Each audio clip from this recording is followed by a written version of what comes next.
And welcome back to our community. Susie Thomas here with you. And it is Museum Day. In the second half of our program today, we're speaking with Shar Lutzenhauser from the Canton Classic Car Museum. Good morning, Shar. Good morning, Susie. So much fun. I always enjoy coming to the museum and just seeing what's on display. It takes you back to another era, another time and place, doesn't it? It certainly does. In fact, we like to pride ourselves on calling us not just a great car museum, but Ohio's greatest antique memorabilia and nostalgia museum. And is a tagline, but there's really something here for everyone, and it truly is a stroll down memory lane. Well, I think because, your memories as a child, getting in a car and the places it would take you, that all goes into that memory, doesn't it? It does. And, it really it tickles me to see parents, and especially grandparents, bringing their grandchildren in and saying, I remember when, and, oh, I had this.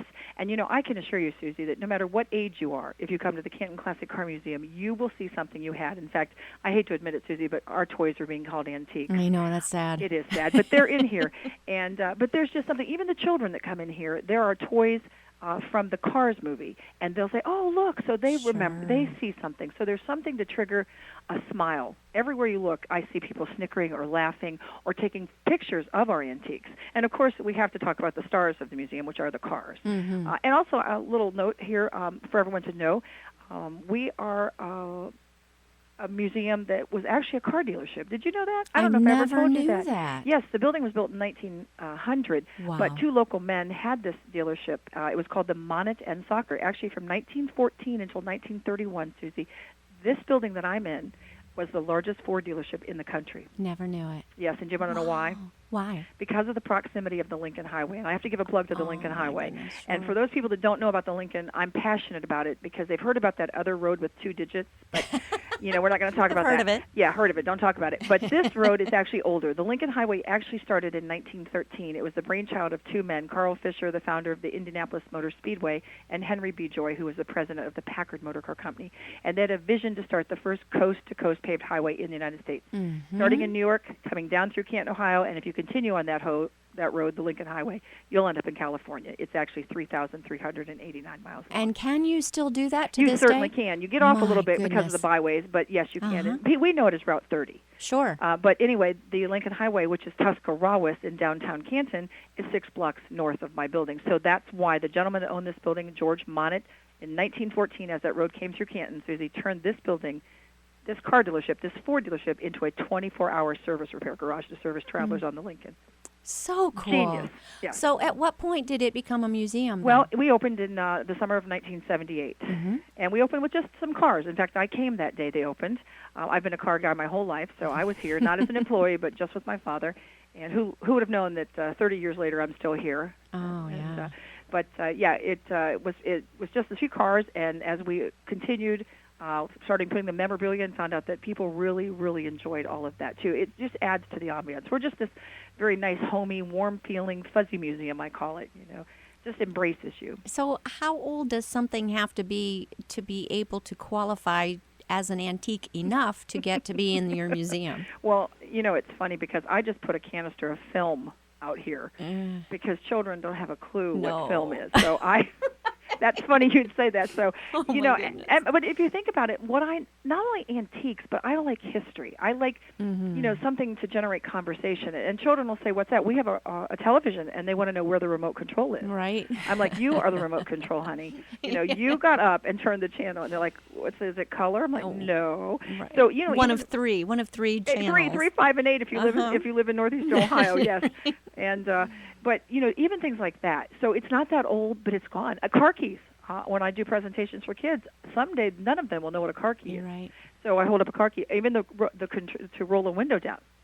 The crank. Goodness. So they're like, all what's of this that? Is new. So there's just everything in here, and for us we take it for granted because we do know those kind of things. But when you look at children, these things will be lost. And so I try to find things, and no matter what they are, bring them in when it's a piece of history. It seems, too, the kinds of cars that you have there, they weren't necessarily for the hoity-toity. This is an everyman's museum, right? Because everyone's got that first car that they loved. And They do. They do, and you know, I think when I hear people say I'm not a car person, I think yes, you are, because you can tell me the car you had your first date in. That's right. You can tell me the car you brought your child home from the hospital. You can tell me, your first car you actually had and had to pay for. Everyone can tell me those first of their automobiles, and so there is a passion, there is a history, and there's a story with all of those. But with that being said, we range in age from 1901, a curved dash Oldsmobile, to the newest is a 1970 Plymouth Superbird. So we have the gamut of it. Of all kinds of era of cars. We have Mustangs. We have an amphibious car, which is a boat car. If you're out shopping and you want to go fishing, you drive that baby right off the boat dock. So, there's just a wide array of things. And to look at motorcycles, we've added some motorcycles here on loan, which I'm really excited. Motorcycle seems to be a big craze right now. So we have some great representation of some bikes in here. Take us a little bit on a visual tour. Sure. Take us from room to room. What do we get to see? Well, you're going to walk in the front door and see stuff. It just hits you in the face. And bird cages, which I like to point out because we have a Pierce Arrow, and the Pierce Arrow Company was actually started in Buffalo, New York as a birdcage company. And most people walk past those, but that's in tribute to the Pierce Arrow Company. And then you'll see some older cars, the 1901 Curved Dash. You'll go past my fish, Billy Bass, who sings to you, which I love. And some great vintage mirrors that were taken from the downtown theater called the Lowe's. Oh, yeah. So we've taken some antiques and things from downtown stores that are no longer around. Then you go down to my favorite room, the Canton room. And for those people that don't know, Canton was called Little Chicago in the 20s and 30s, and for very good reason, because of that Lincoln Highway that we spoke about earlier. Easy to get in, Susie, and easier to get out. So we have a 1937 fully bulletproof Studebaker police car, and it is amazing, along with all kinds of things representing Canton, Ohio, including some memorabilia from President William McKinley, who was not born here but did spend most of his life and considered Canton his home, and he was born in Niles. And then we'll walk through and we'll see some vintage Model T Racer and a Rolls Royce, and then our funeral parlor. Now, I know that sounds sort of creepy, but it's not. It's magnificent because the cars in between that funeral parlor are a pair of Packards, and they've been turned into professional cars. One is a hearse, and one is a flower car, and it's just a magnificent representation of art. They're rolling pieces of art. It's all hand-carved mahogany to resemble curtain panels on the hearse. Then you'll go into the original showroom of this dealership. And so you'll see some newer cars, 50s, 60s, and 70s. And as you walk around the corner, you'll see another representation of actually a car built here in Canton called the Holmes. So we had 7 cars built in Canton from 1805 to 1942. There were 546 cars built in Ohio, and 7 of them built in Canton, which is neat. And then we get a little bit more nostalgic. We have a Model T, and then you'll get some newer cars, and newer as in 30s.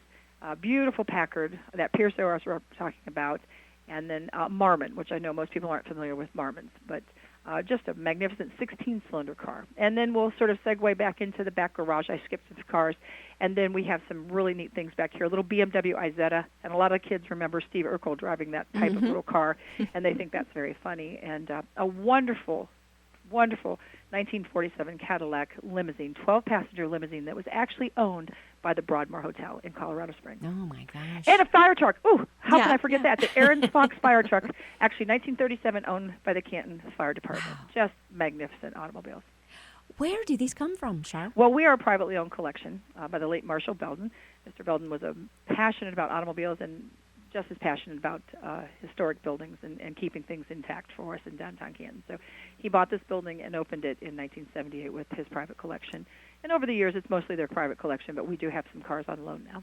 And I do remember there was a Dr. Pressler that also collected. We only had a couple of his cars. Okay. We actually had a Holmes, which we no longer have any of his automobiles here, but we did have one of his Holmes quite a few years ago, but none of his today. You've got to help me understand, what is it, because you touched on this a little bit earlier, what is it about that first car that you own that you feel so connected to? And we just have fond memories, I guess, of the places we go. I truly think it's the independence. You know, we all yearn at that point to become that pseudo-adult at 16 to get a driver's license. And right now, at that point, no matter who you are and what you're driving, you could drive something with the doors taped on. It's mine, and nobody can tell me where to go in it, and I can do it all by myself. And so there's that passion of, it's that independence, and it gives you freedom. And that's what cars did in the beginning. They gave you freedom. And before the roads were built, we didn't have as much freedom.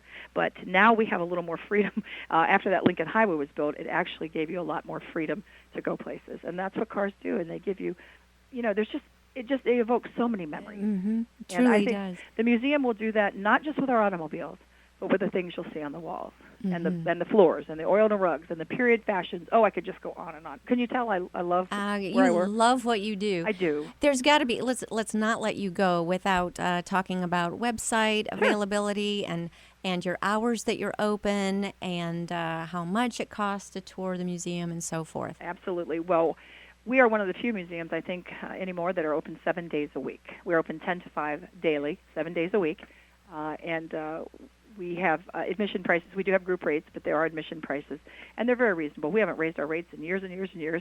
And for adults, it's $7.50, $6 for seniors, $5 for youth, 5 to 17, and children under 4 and under $3. So very reasonable, great day out. And, you know, my adage is that you'll drive 1,000 miles to see a ball of string, but you won't see what's in your own backyard. Well, guess what? This is worth coming to see in your own backyard, no matter where you're coming from. And our website is www.cantonclassiccar.org, and our phone number is 330-455-3603. Are there any volunteer opportunities for anyone who also just loves cars and would love to be around them and hang out with them like you do? You know what? I do entertain that thought. I have a couple right now, and they're doing quite well for me. But if anybody's ever interested, I'd be happy to entertain that and see what advantages there might be and opportunities there might be for that. And I'm thinking also, what about birthday parties, things like that? Do you hold things like that? Because of the amount of vehicles and things we have right now, we're very limited. And since we're only we're open daily 10 to 5, it's usually when we do stuff, it's a little more corporate because of the time span and I'm very limited for space. We used to have a room available, but now there's cars and desks and of course memorabilia and you know.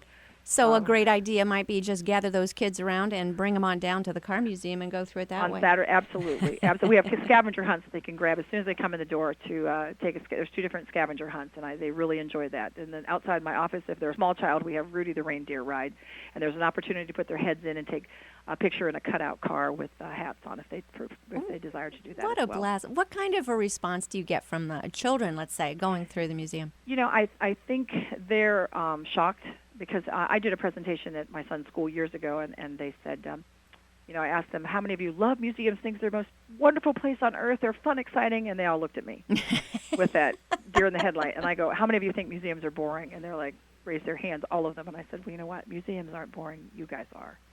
So let's change our attitude. And once I got done with the presentation, they were like, wow, we had no idea. Yeah. So if you come in with that adage that, wow, look at this over here. There's a sign on the wall, Susie, when you walk in to the left that says, dinner choices, take it or leave it. I mean, how funny is that?